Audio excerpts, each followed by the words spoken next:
It is the Friday before Halloween. Michael Patrick Shields. Also, 4 days now till the general election on this Firekeepers Casino Friday. And we have real life ghost hunter in the studio with us here. Troy Hale, a documentarian. He's looking around because he is with Michigan State. I'm talking about you, of course. I said, I thought, and your wife, Nicky Hale, our world correspondent, is here too, in full costume. Yay! And it's ironic because that is a bank robber costume, isn't that? It's a mafia / yes, bank robber. I don't know why. Why would you say that's ironic? Because you work in a... Do I? I don't know. Sometimes you moonlight from your job as the world correspondent. Yes. As working in a bank. Occasionally. So she's got a big, huge blow-up machine gun and a black hat, and a tie, striped tie, and right out of Hollywood, Central Casting, Broadway, like a Molly kind of Right. Bonnie and Clyde sort of look. There you go. That was what I was. And going Amanda's for. in pink with the pink lady costume here. If you see it if you turn on Fox 47, you can see it, or any of our YouTube videos today. And how do you get that on YouTube? Go to www.youtube.com/MPS in the AM. I, of course, am dressed merely as myself. With the lovely Guy Fawkes mask. Guy on. Fawkes What mask happened? and Did you hat. go a little thick on the makeup today? Yeah, it's Right. pasty white, isn't it? Guy Fawkes. This is, when I was in Northern Ireland in May. I saw a protester wearing this mask and hat Really? and a big sign that said "Scientology is not a scam." Well, the two beliefs on celebrating Guy Fawkes Day is one is celebrating the death of, because he was threatening the government in England in 1605. The other one is celebrating the fact that he did threaten the government. So it depends which side of that movement you're on, I suppose. So it could serve as he wanted to blow up Parliament because he Yes. was a rebel against the government. Well, he was a fan of Queen Elizabeth I, and when she passed away and her son took over, he wasn't as understanding, I suppose, of ideologies at the time, and so they decided to revolt. And the way to get back at the king at the time was to blow up Parliament.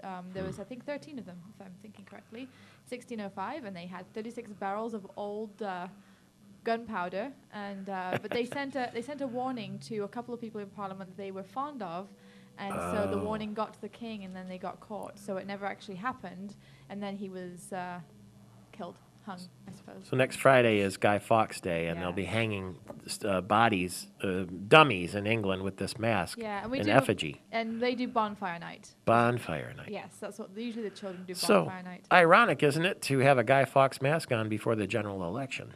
Am I making a statement about the government by Well, accident? it depends which side of that you stand on, doesn't it? No one ever knows what side of Yeah. anything I stand on, No, so I I'm love perfectly that about safe. you. Thank you very much.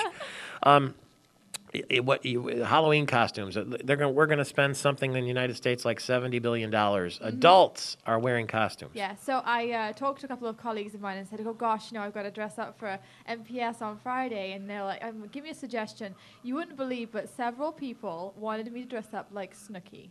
What's a Snooki? Snooki that would have been great. from Jersey Shore, right? So the big Oh. poof on the head, the over-colored tan, and, I was like, nah, I really can't pull that off. Well, funnily enough, a friend of mine then sent me a link, and Ellen DeGeneres is dressing up as Snooki, except for her outfit, her entire body is hair with a poof, and then she's got a little tiny Cabbage Patch doll hanging between her legs, which is in a tan color, and she was caught saying, and this is her actual size, because apparently she's quite short.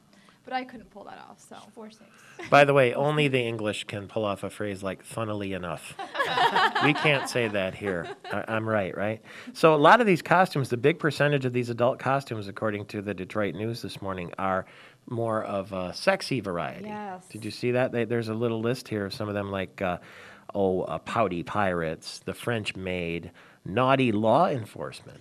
See, my original idea that I really, really wanted to do was Harry Potter. That was what I wanted to dress up as this Halloween. I was just stuck on it. But they're all slutty, and I'm like, I just can't do that to that character. It's a children's film, and they're like really, really short skirts, really low cut. It's just not my vibe. So Angels and devils, that yeah, kind of and thing. they're expensive, for Hookers. what they are. Yeah, it's, Yeah. $50, $60 for. Well, tiny just piece think of material. that use you could get out of it, though. I mean, Yes. Well, I don't know, actually. I don't Right, buy of course them, you but I'm sure. Now, your husband sitting here, Troy Hale, did you went around looking for haunted places at Michigan State this year? Yes. And did you find any? Sure. Really? There's haunted places everywhere. Yeah?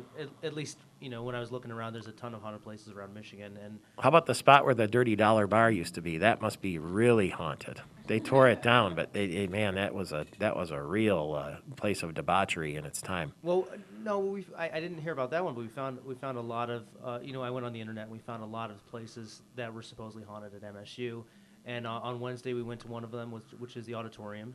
And there's supposed to be a child wandering the seats, and there's supposed to be a stagehand that is up in the projectionist booth. And things Wait a like minute, that. wasn't Bob Dylan there Wednesday night at the MSU auditorium? That was Tuesday, I think, wasn't Oh, it? was it? Yes. Yeah. Because he's like a mummy anyway. Yeah.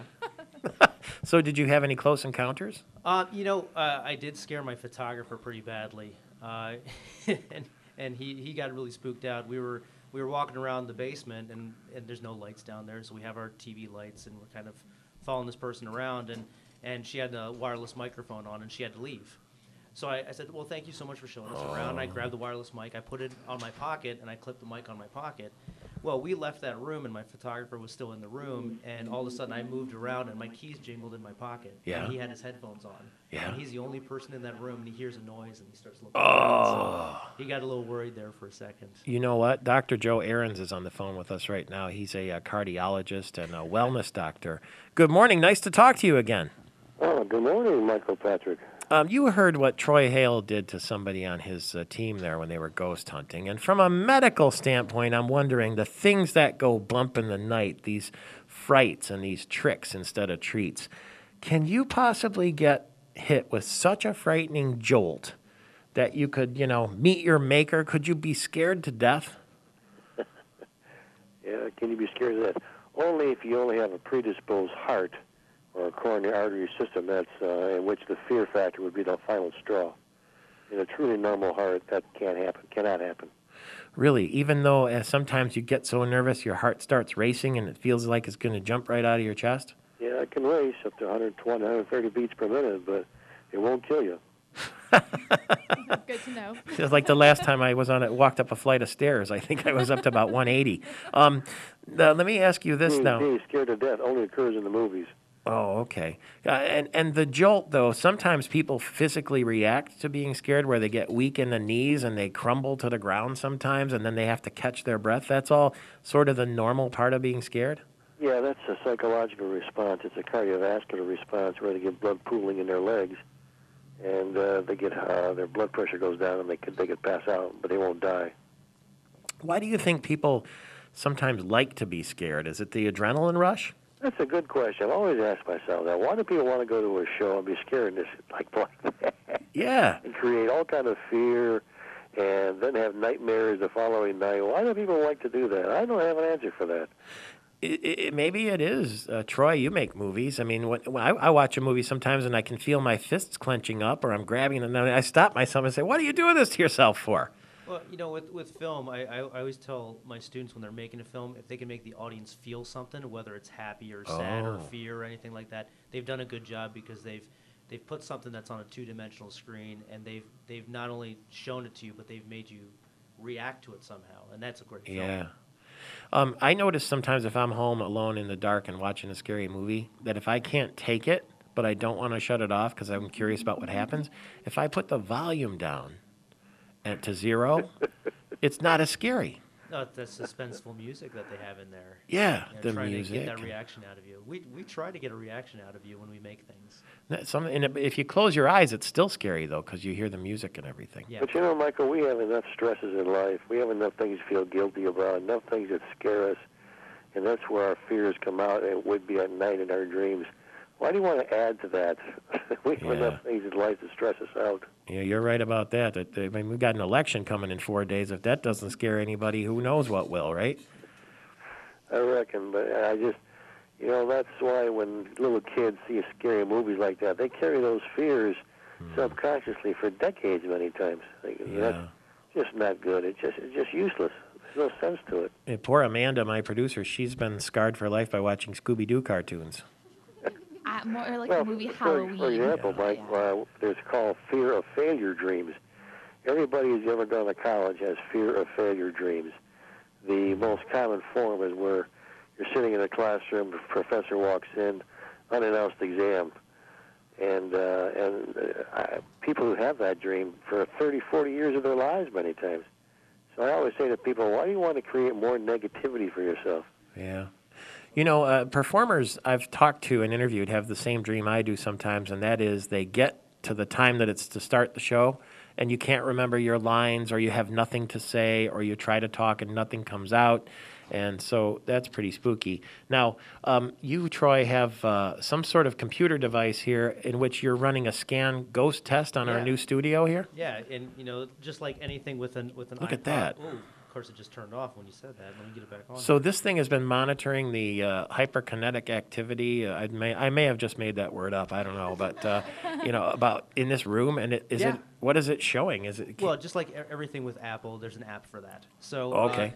So we went online, and this is part of my research for the story. And somebody told me, well, there's an app that's a ghost hunting app. And I said, oh, okay, great. So for $1.99, I went and bought it, and here's a funny thing. This might be something that'll spook you out a little bit, but it's been running this whole time, and there's been a couple of little things that have popped up in the studio. ghosts? Well, and that's what Or it ghosts tells me it is. ghosts are my ex-wives. I could be there too. I don't know. It depends. Which is scarier? I don't know That's what the I question. don't know what it's picking up, but you're it's saying- picking up some kind of. So you think Really? there's an air of ghostiness in here? I think so. Okay, let's close our eyes and be silent for a minute. Let's see. Make yourself known. I'd turn the volume up here too. See if it. What has volume? Yeah, every once in a while they say a word, and this is kind of the creepy thing that, for me, is that when I was walking around the theater that's supposedly haunted, Yeah. this thing was going off crazy. And right now, and this building is, what, a year and a half old? Yeah, and how I'm not can there getting be much anything? at all. Can't be anything in Yeah, here. and the auditorium is 100-some years old, Well, Yeah. and this thing was going off the whole time. Here, I let's suppose the go. ground could be haunted, though. Burial Could be, yeah. ground. Let's close our eyes one more time and see if we hear anything. Make yourself known. IRS. IRS. That's scary, too. Thank you, Dr. Joe Ahrens and Troy, ARRENDS, if you want to reach him for health and wellness.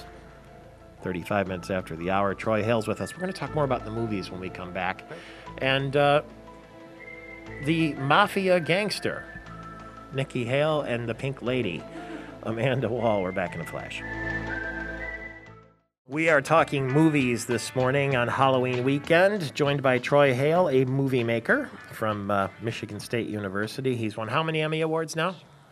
14. 14, he says. I very. love coming on your show. You just inflate my ego. It's You just- great. Hey, the Nicky numbers. says I can't get back in the car. Yeah, exactly. After Not this. coming home with me. The yeah. numbers don't lie. And Jerry Zanstra is with us from Grand Rapids, the executive in charge of production for American Epic Entertainment. And he is debuting a new movie at Celebration Cinemas tonight here in Lansing, and it is called? The Genesis Code. And it's about? Really the relationship between faith and science. A couple of hockey scenes in it.